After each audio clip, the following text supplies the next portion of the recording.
Thank you, friends, and welcome to the last presentation. This is our 24th annual event, which is the most important one for us.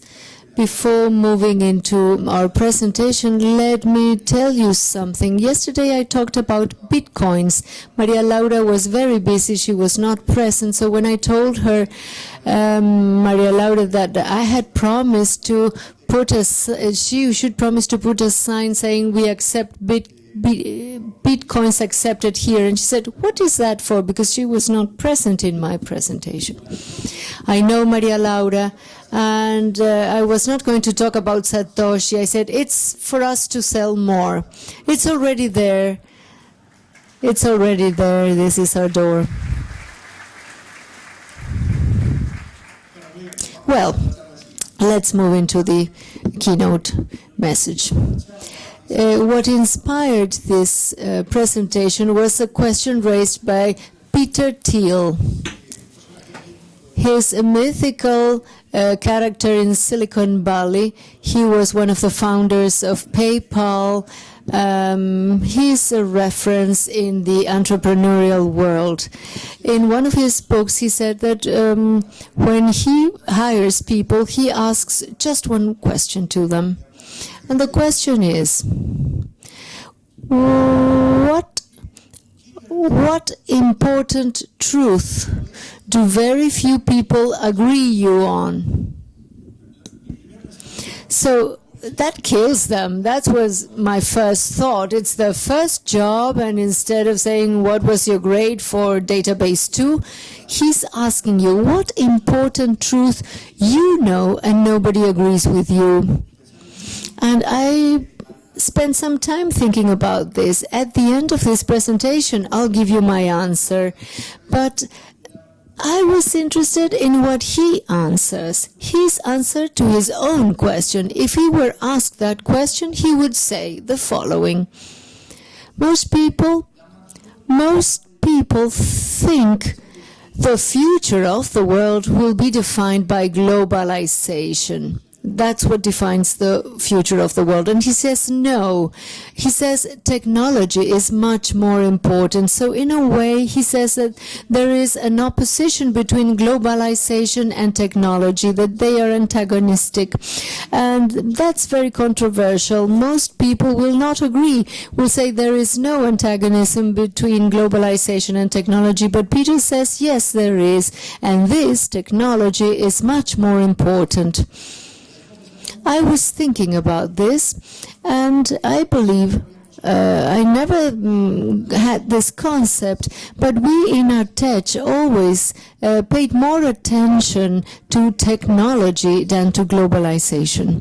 In fact, if we look at the scheme that we have followed for the GeneXus evolution, I could draw it here and say there's always a technological change that somehow implies creating a new type of application. There always happens something that leads to a new application. I remember when we started, IBM was launching iOS 400.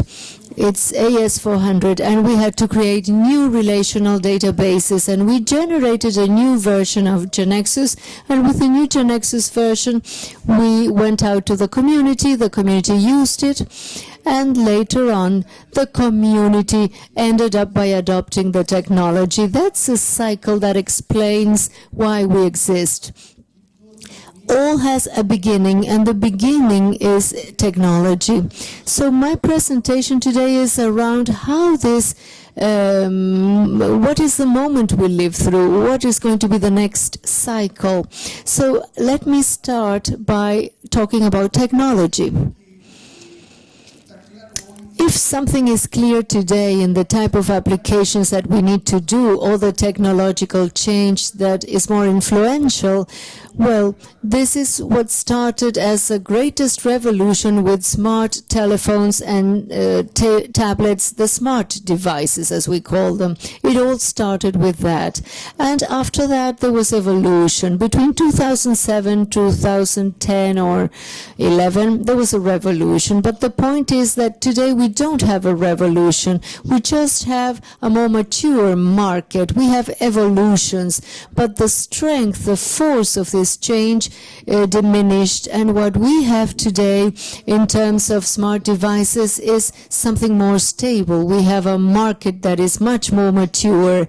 So if we have a mature markets allow you to make assertions, and you can be certain of what you say. If there is a revolution, there is uncertainty, but now there is no uncertainty. So I would like to share with you the three most important things that are happening in the world of smart devices today. The first is a multi-platform market. There's not just one single winner like in the past where they had one big player. At least we have three relevant players today. The first one is Android. Android in June announced that they got 1 billion Android active users. That is to say, 1 billion people use Android devices. That's a very large amount of people. They are designing the material design now, but Android is always in a very good position dominating the scenario. Another extremely enormous player that made important announcements last month was Apple. Apple dominates the premium segment. They just launched different size telephones and tremendously successful. I would say that in the Apple world, the most relevant thing today is that in May this year, they announced a new language. All those who were programming manually for Apple used Objective-C. But they decided to change Objective-C for a new language that they invented. It's called Swift. And that is and has an impact on all developers who do manual iOS developments, because they will have to rewrite the codes into Swift. And Gaston announced yesterday that we are working on a new generator for Swift language so that the GeneXus community will not have to rewrite anything. And as soon as we have the new generator that will tap on the Windows 8, just by pressing a button, you will regenerate automatically. And the third player I mentioned is Microsoft. Microsoft is today the third with a distance, but nevertheless relevant. With Windows Phones 8.1, it was successful in several countries of the world. In Latin America, is much more relevant than in other parts of the world. So it's a very good player in certain regions, fulfilling our promise that we need to make applications for each of the relevant players. Also announced the Windows Phone generator for 8.1. And if you download the events application, it's in the three platforms. The Windows Phone platform is generated 100% with a Windows Phone generator. So it's already into the process of beta test. And this is underway, and we have many other which are in the Microsoft Store. So the first topic, smart devices, that's a new world, multi-platform, multi-provider. The second relevant fact is that the world is multi-size, from 3-inch telephones to 4.7 inches telephones, that the standard for today after Microsoft announcements. And then we have the phablets. Phablet is a combination between a phone and a tablet. It's larger than a phone but smaller than a tablet. It's about 5.5 inches screen. And then they have the world of tablets. So we need to make applications for all these sizes. In these sizes we have consolidated three markets, and the only interesting significant things is that, strangely enough, the sales of tablets collapsed for 10 inches approx. Nobody knows why. Maybe because lots of people were using things in tablets that now they can use on their cell phones. I don't know why. The markets exist and the multiple sizes also. But of the many things we can be sure of that are so relevant for the GeneXus community, the third is this. The war between hybrid and native apps was definitely won and clearly won by native apps. What do I mean by this? Hybrid apps are somehow deceit. They have an icon, and when you download the icon, they don't have native apps. They behave as a web page, HTML, and that failed over and over again from Facebook, LinkedIn. All those who tried to do it like that failed, and they failed for just one reason, because the user, the consumer, does not like that. In native applications, the use is much better. Why? Because in spite of the fact that all hybrid applications failing, why do people insist? For one reason that has nothing to do with the GeneXus community, because they don't have the capacity to generate manually in Android or iOS, or it's very expensive for them. So that is not the case for the GeneXus community. We can generate with the same developer for both platforms, and we can generate something that's much better than hybrid apps. And some people in the market still insist, and they are headed for failure. So we have a tremendous competitive advantage belonging to the GeneXus community. Insist on native applications. The hybrid ones simply will fail. These are then the three things that are clear for us in terms of telephones and tablets. If I were to define a word, I would say this is a mature market. So let's see what happens. I told you that the cycle is technology, and we do a version around the new technology. And in GeneXus, what we've been doing, our reaction, has been a series of versions around this revolution with the telephones and tablets. And it ended in May this year with the release of GeneXus X Evolution 3.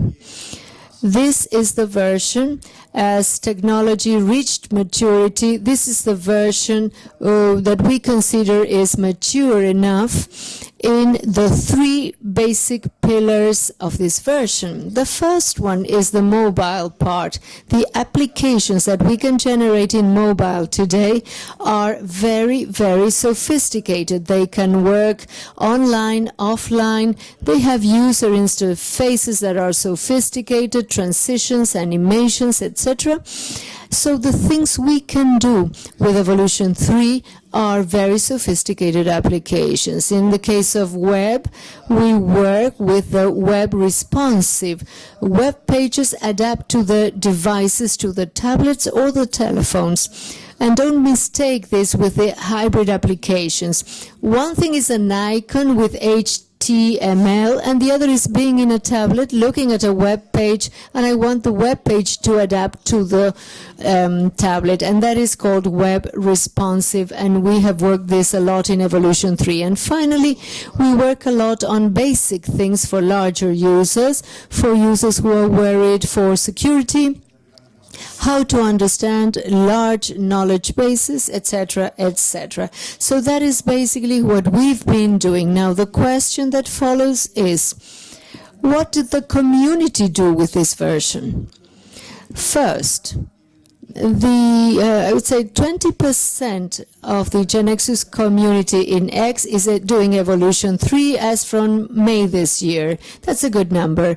And of course, we want this more people to move into this version. But let me share community data that are different. Things we have that very few people can be proud of. One of these things, this is what, when you are inside, you don't realize, but when someone from outside realizes, it's so evident. I was listening to Jose Diaz the other day in his presentation on Monday, and he said he was surprised at how sophisticated the GeneXus community was. And I can say that today we realize that we've had a very sophisticated ecosystem of companies that give services and solutions to other members of the community. This is a very complex ecosystem where we have worked. For example, the people in migrations, they have GeneXus consulting, development, and so on. They have helped others to migrate to the latest versions, people who worked in the patterns, develop tools, security, very many sessions on security with Salto, of course, GeneXus Consulting, user control, develop, GeneXus USA, and so on. Gaston told me that he talked to people in Simplifica, and they themselves had 20 controls for smart devices. So in our community, it's clear that we are not isolated, we are not alone. We can develop things, and many other companies can help us in this sophistication. As Breoban said, always look high. This ecosystem should keep on growing and responding to its needs. One of the main concerns that Enrique Almeida has is deployment. I would like next year to include people who help us doing deployment, help other companies do deployment. But this is very interesting about our community. Another important thing is, I said the greatest revolution was the apps. Now, what did the community do with apps? And here I'm bringing a few, only a few of the ones I know. When people do something in GeneXus, they don't have to inform us that they did an application, so I don't have them all. But I would say that today, in 2014, we have exceeded and passed the most difficult test of the market. Some applications have had phenomenal success, like Tienda Inglesa, which received an award. I couldn't remember the name of the prize, and I said, send it to my watch. I'll read it. Best Mobile Initiative in E-Commerce Award 2014. I don't know what that means, but it's an important award. At least my watch tells me so. So the application on soccer sent 1,500,000 notifications of a goal in the latest championship. They tell me, well, I have a microphone, I can talk about my favorite soccer team, you cannot. But I brought this. I brought this set of icons because there was always something that drew my attention. Even though all these icons are important, I want to show you two. Look at this. This is the application of last year's event in GX23 and GX24. These are very similar apps, but they cannot be identical. They have to have two different icons. Why have the same icon? And they have different data, because the event of last year has different data compared to this event. So that is similar, but it's not equal. It's not the same. And this is something we need to be clear about. And we never found a similar situation. So what can we do with applications that are similar but are not the same? One day, Alejandro Silva had an idea. So I want to invite Alejandro Silva to come up here and share his idea. The idea is called Apps in 5. Good afternoon. Well, let me tell you.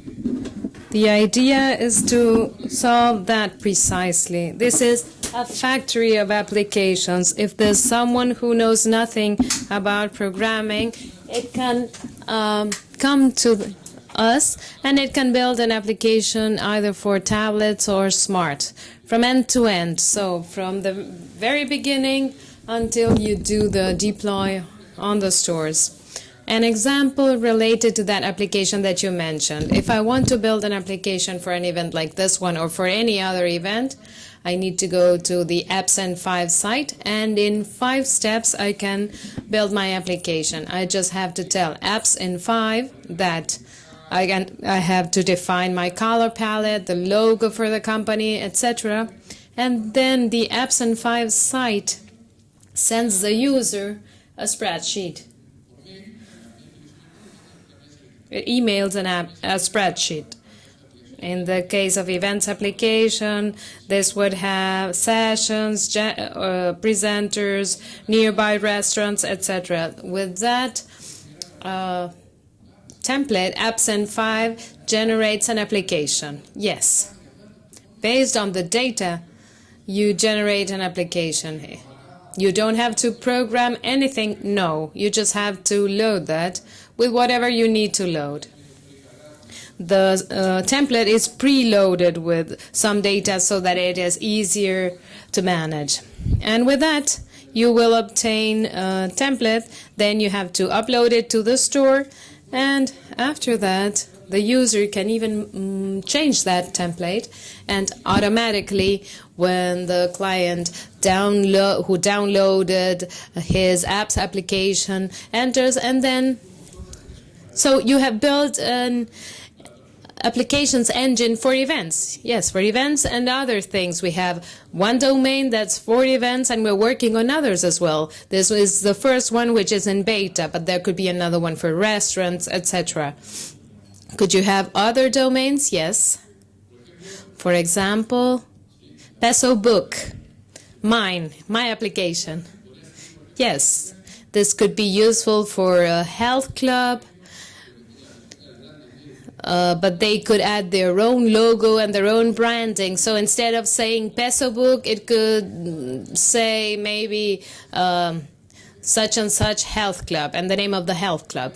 So with that KB, you need to make some minor changes so that it can work within the engine. So I send you the KB and you put it inside the Epson 5 engine. Yes, we do an interface so that it can be used with other spreadsheets.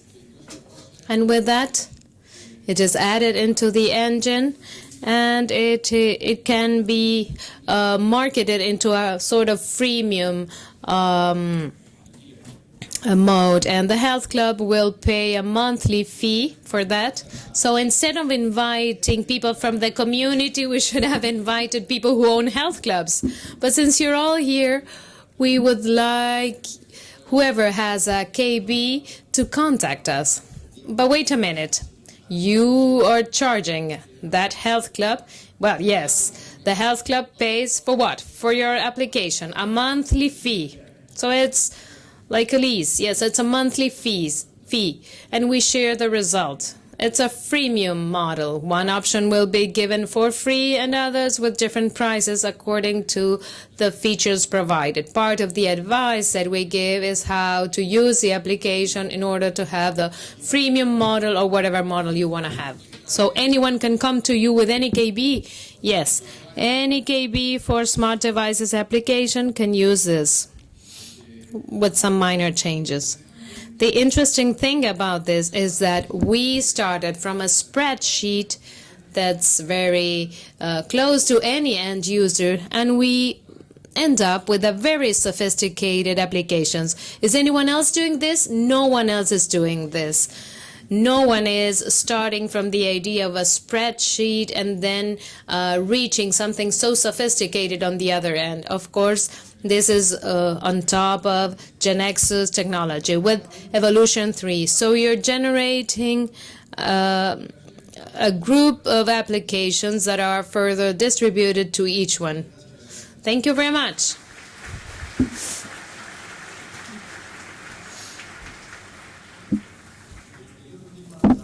The other thing that's also been very interesting and which we clearly saw in this event is one technology that somehow has co-evolved with smart devices, maybe not as glamorous as them, but with the same strength, which is cloud. More and more we are using this cloud. We're using it for personal data, etc. But we're using the cloud more and more to do the deployment of our systems.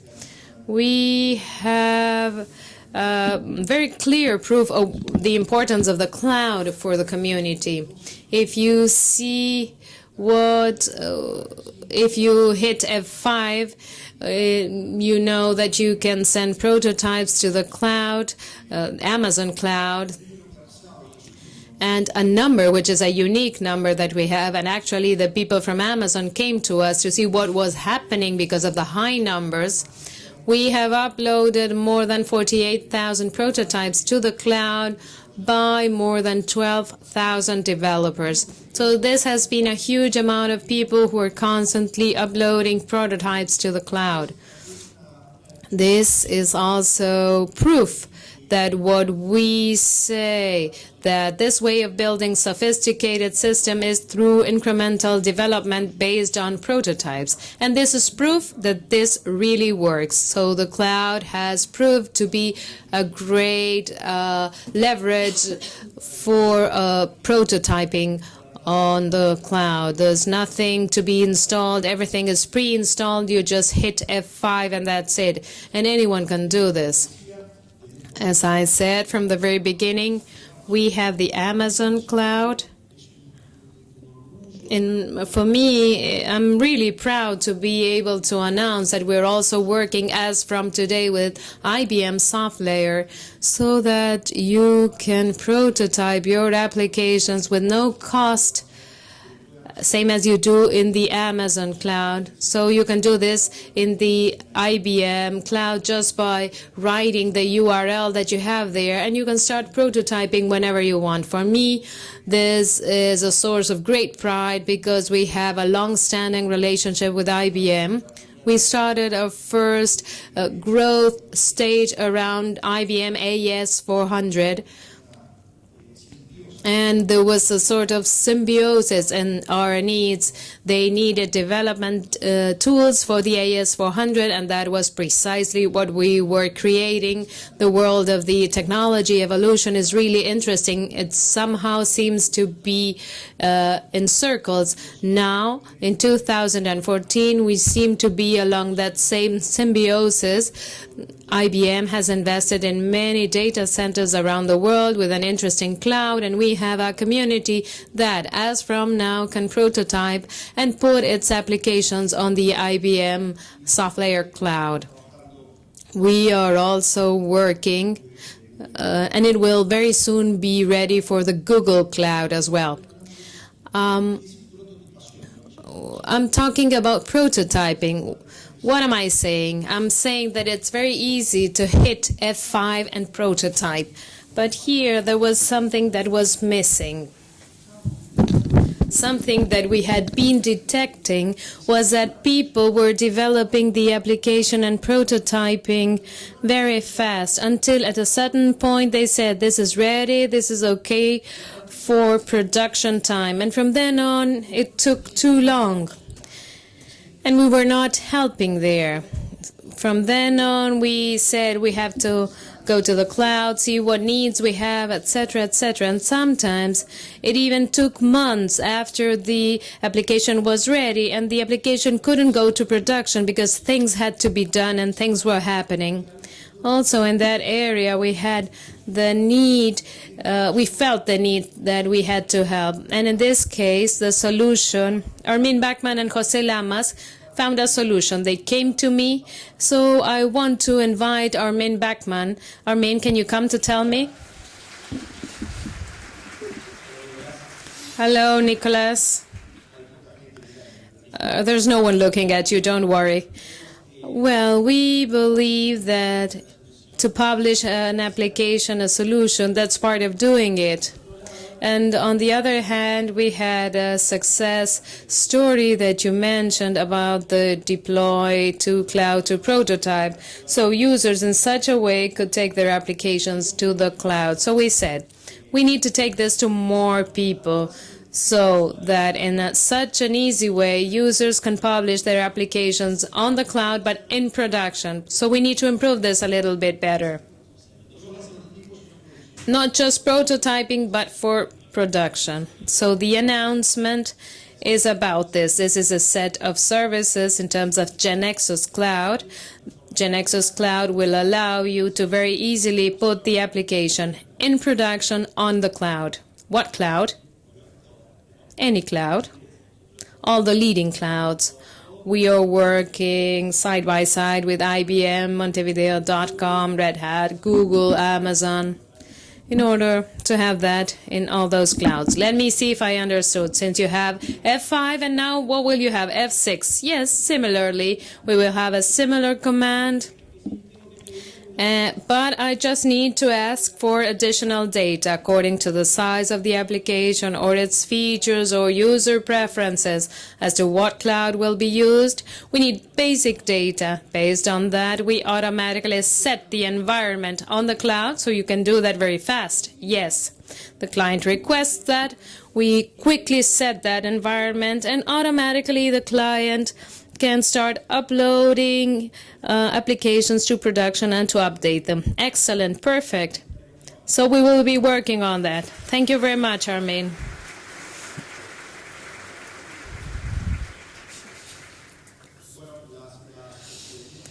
So the clouds we're supporting now, you don't need to use only GeneXus Cloud. You can use IBM SoftLayer, Google, Microsoft, Amazon, Montevideo.com, and OpenShift from Red Hat. You can use any of them. So I think that with this, we were completing the initial circle that we mentioned. We had technology, we generated one version, then we had a community, and then the community ended up by adopting and using technology. So I said that there was a sort of maturity process.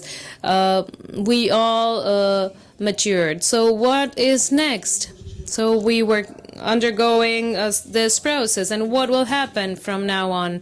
Things are now over and we will get into a calmer world, or will we have a new wave of a technological change with new applications and the cycle will begin? In our opinion, that's exactly what's happening. We already have some trends as to where we are aiming at in terms of the next technological wave.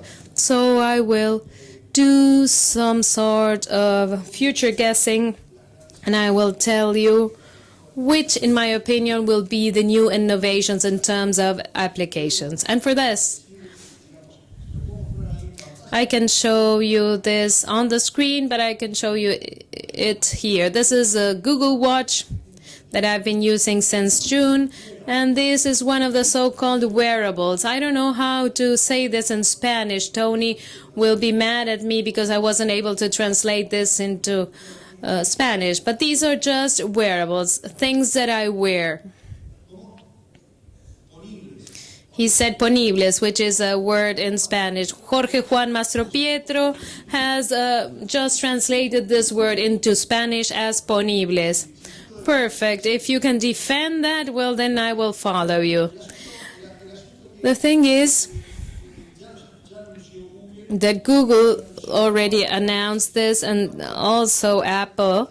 So the market is consolidated. Let me tell you about my experience with these devices. The most obvious thing is that you receive messages here. When today Willie sent me a message to my phone and I could look at it on my watch. That's the most obvious thing. But in terms of my personal usage, the most relevant thing was the fact, maybe it's an insignificant fact, but it has a step counter. I don't do anything, but it counts how many steps I make. But since I started using it, I was amazed to see how sedentary I was from Monday to Friday. The watch said that I had to walk 1,000 steps, and I couldn't even make very few. So as our friend said today, when you have a goal, you want to be able to comply with that goal. But somehow I had to change some habits that I had. In Latu, in our tech, instead of leaving the car in the nearest place, I leave it in the place that's farther. So after having lunch, I walk around the block. So this sensor managed to modify some habits that I had in my personal life. As you said, the important thing about wearables. So you're looking it up on the Spanish dictionary? No, please. No. We already have one word and we're keeping that one. If Mastro Piero said it, then it must be right. The thing is that the most important thing is that they have sensors. Now, what I want to tell you is that this does not end with these wearables. We will have sensors in many places. For example, at home. That is a thermostat. How much would you pay for this thermostat at home? How much? Google paid $3.2 million.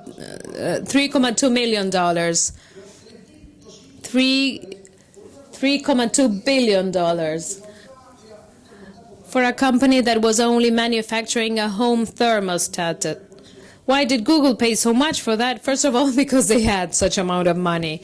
But secondly, because it was seeing the need for sensors at home as being something important. From now on, we will have many sensors at home. We already have them, and we will have many more. So we will have them near our body, hopefully outside of our bodies, and we will have them at home and everywhere. Another device that will be very relevant are the so-called beacons. If you take a look at the home application, the event application in iOS, we put a series of beacons in Radisson and several places, and these are proximity sensors that allow you to know when someone gets in or gets out of a certain perimeter. This will have multiple uses, from the most obvious one. For example, if I'm at a shopping center, if I want to have a certain discount, or if I'm at the supermarket, it might tell me what the number is, how much I will have to wait if I want to buy something. Or at a hospital, if each bed has a beacon, the doctor, by just getting closer to that, will automatically know who the patient is and will have access to the clinical record, thus avoiding mistakes, etc. So, we will have a growing number of devices. So far, these beacons only work well with iOS, and Android hasn't adopted them fully yet. When Android adopts them, I think this will be a huge explosion.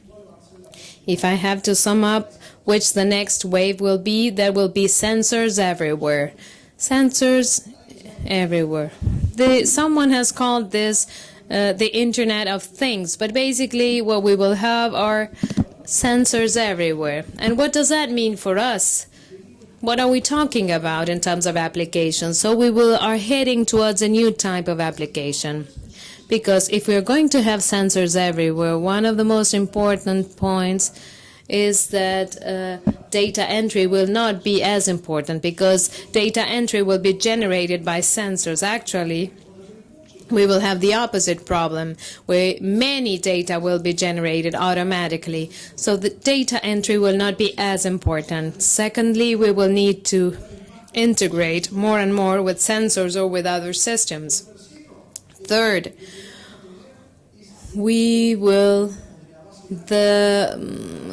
it's not so important to have such command over the database, because we will have to be able to integrate with other databases. And finally, if data entry is not so important, then visualization will become much more important. Why? Because we will have several data.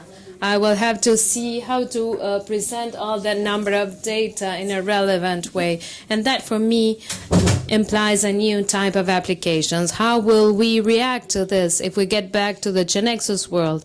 Well, this is the next change. How will we react? We will react the only way we know, which is by doing a new version. The new version, as Gaston has announced, is called Salto. I won't tell you everything about it, but basically, I just want to tell you two things.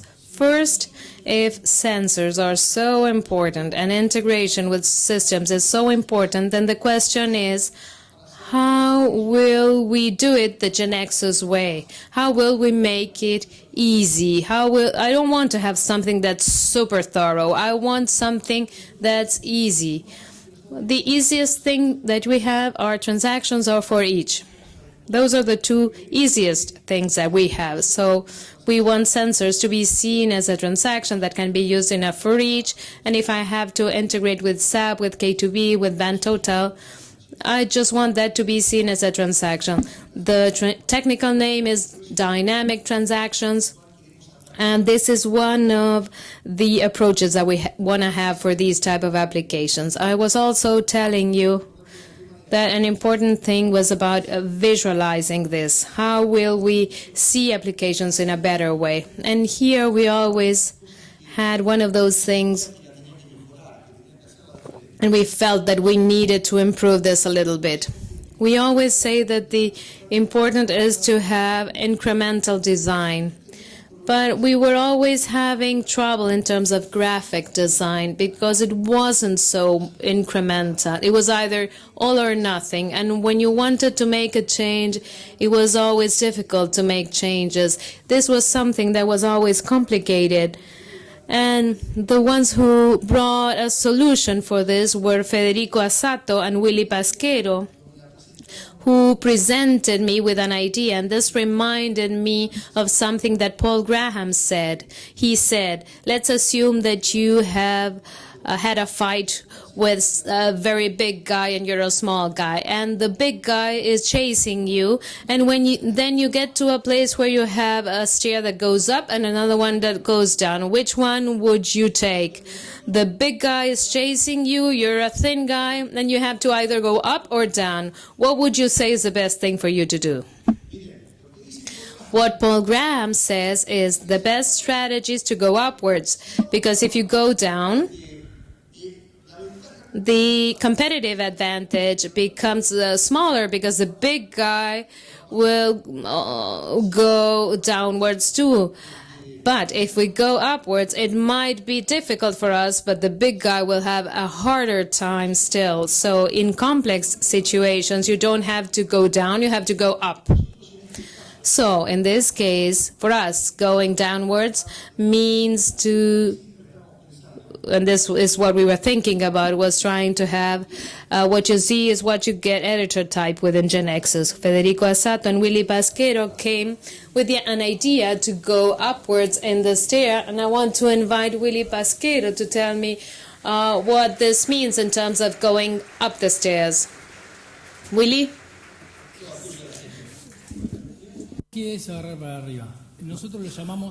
Going up is called live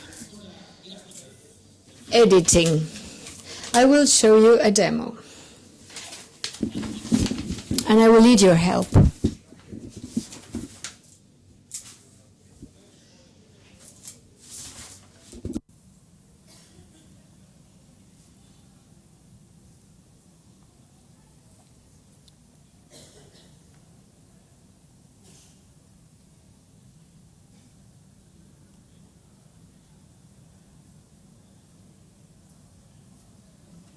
Cualquier momento te lo muestro, ¿no?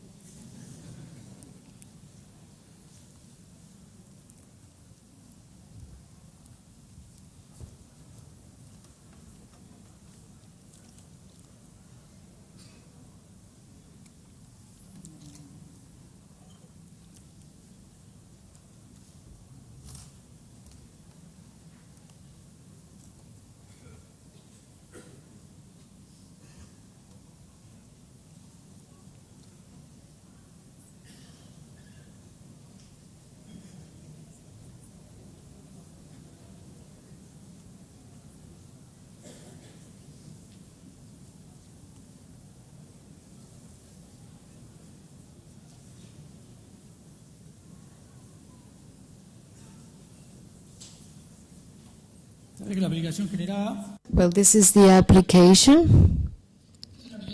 This is an application that we can download.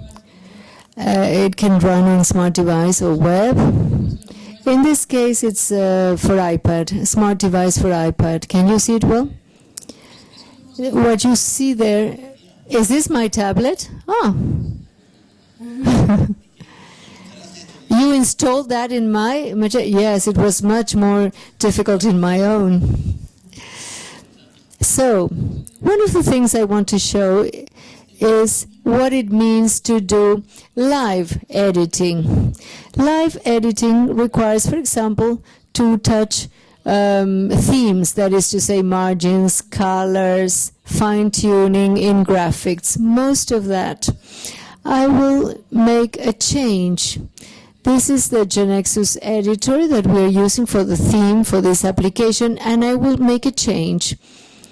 For example, I'll change the color of the backdrop. I will use red. Wow.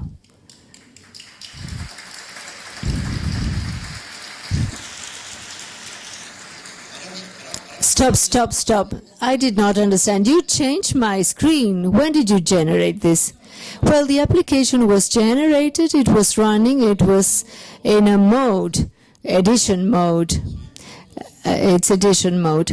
But this application is generated and compiled on the iPad. In addition, it's connected to the editors, in this case, the theme editor. I'll make another change. Let's use price attribute. It's in green and very small. I have a price here, yes. Let's use size 15. I'm editing. Can you see what I'm editing? What are you going to do? I will use larger font. Oh, now I can read it. Yes, it changed. Very good. The color is not that. So you're changing it. What can you change? Sizes? Colors, whatever is included in the theme. Can you change anything in the theme at the right time without saving, without compiling, without generating? I love it. Thank you. Or do you have something else? Show me something else. Because the user's interface is not the only theme. I'm not in a hurry, but you have control over my iPad, right? At this very minute. Yes, but it's with a scientific purpose. The demo is fine as it is. Stop there. I want to show you something else. I want to show you what we have here. This is the editor of what is running on your screen. Let me take the price.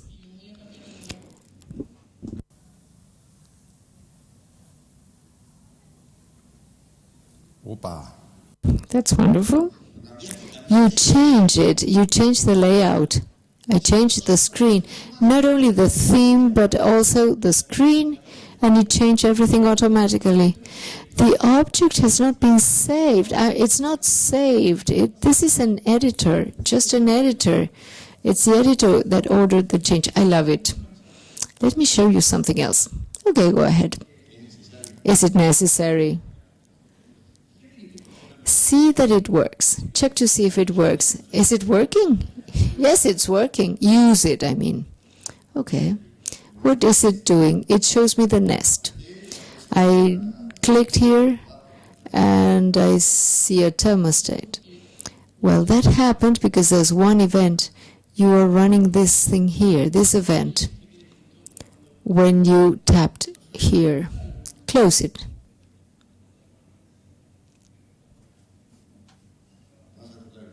Are you going to touch the code? Okay.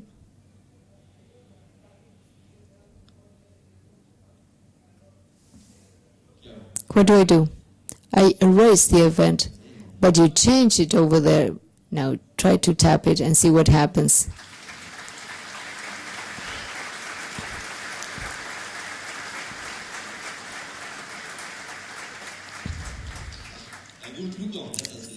That's a trick. I'm going to write a new event. I'm here, that's why I don't realize. I'll define a new variable.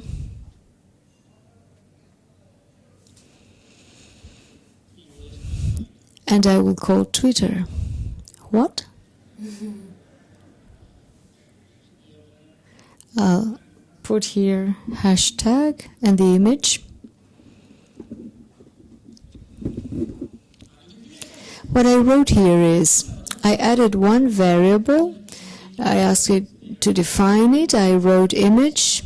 Then I called in the API of the camera to take a picture.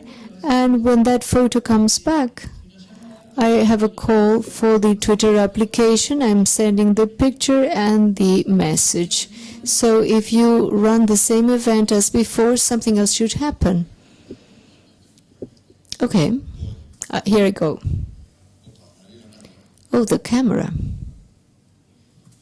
I'll take a picture of this group here.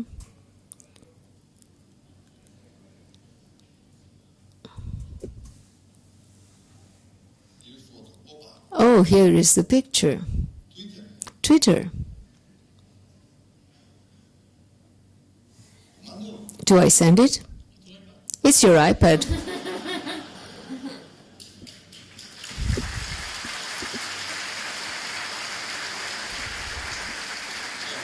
Very good. Very good. Let me see if I understood. Can I use it in my machine? I'm ready. No, it's in my machine with your iPad. Let's see. What's the cost of your machine? Okay, thank you.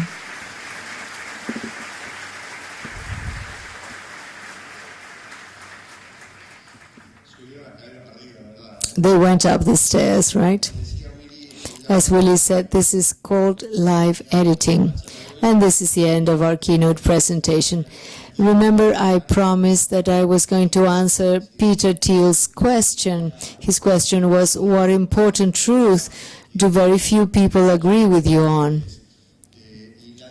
And his answer was, most people think that the future of the world will be globalization, that technology was much more important than globalization. Now, this is my answer. The first time I heard this, I said, no, it's not. I have no answer. But then I realized that I had lots of ideas. Many things in life happen to me around this, and I know they are truth. And very few people agree with me. And some friends said, no, don't say this, don't say that, because they are politically incorrect. So I'm not going to use those choices. I'm going to share with you the one that is relevant for the GeneXus community. As Peter said that globalization and technology are opposing, we say that, yes, there is a certain opposition between understanding what the users want and understanding technology. Like Peter Thiel said that technology was more important than globalization, what we say is that understanding what the customer wants is much more important than understanding technology. Understanding technology always requires a new version of GeneXus to understand it, but we will never be able to understand what clients want. And GeneXus has this value, to understand what the customer